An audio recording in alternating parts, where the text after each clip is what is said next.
following day was a Friday, and I was expected back at 5 p.m. I slipped in the door 15 minutes early, my black top damp from the autumn drizzle outside. I shivered and tucked my bag into a cubby behind the bar. Maurice was engaged in conversation with a woman about 50 with stylish gray hair. It was a bit busier this evening, and slow jazz music warmed the atmosphere. The stylish 50-something peered over at me from her conversation with Maurice, a curious look on her face. She sidestepped and slid onto a bar stool across from where I was standing. "Good evening," she said warmly, settling into her seat. "I'm Penny." She was very beautiful with deeply saturated emerald eyes.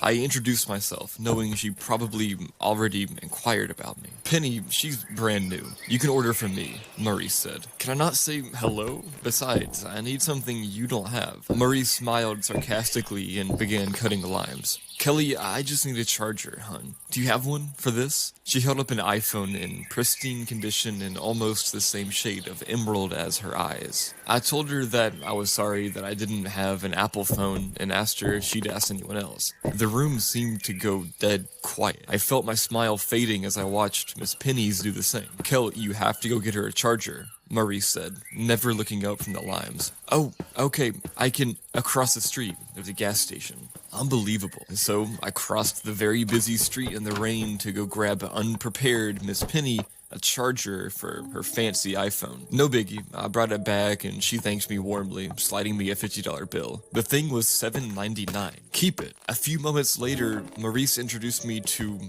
the barback, Nemo. He was a very short, older man with a bad limp. Maurice told me he'd been here 15 years. Because we weren't allowed in the storage room or the cooler, we had to ask Nemo for pretty much everything when we ran out. I felt horrible having to ask him for so much as time went on, but I kept reminding myself that I didn't make the rules. I would come to find that he was a very sweet and gentle man, and he even showed me photos of his grandchildren. Things became very busy that night, and Nemo, Maurice, and I were running around quite a bit. Around 9 p.m., a man sauntered over to the bar wearing a hooded maroon raincoat. He sat down near the corner of the bar, folding his hands on the bar top. He kept his hood on, but the anticipation of how he looked underneath made my heart start beating faster. I started to feel increasingly nauseated as the seconds went on. Maurice walked past me carrying a tray of appetizers. "Ignore him," he said in passing. I continued serving customers and faking smiles. The tip jar was filling up rapidly, and I could count at least 15 $20 bills from where I was standing. Focus. Everything was going smoothly until an apparently tipsy Miss Penny sashayed her way up to an opening at the bar top. "Honey, the charger you gave me isn't working. The cheap thing.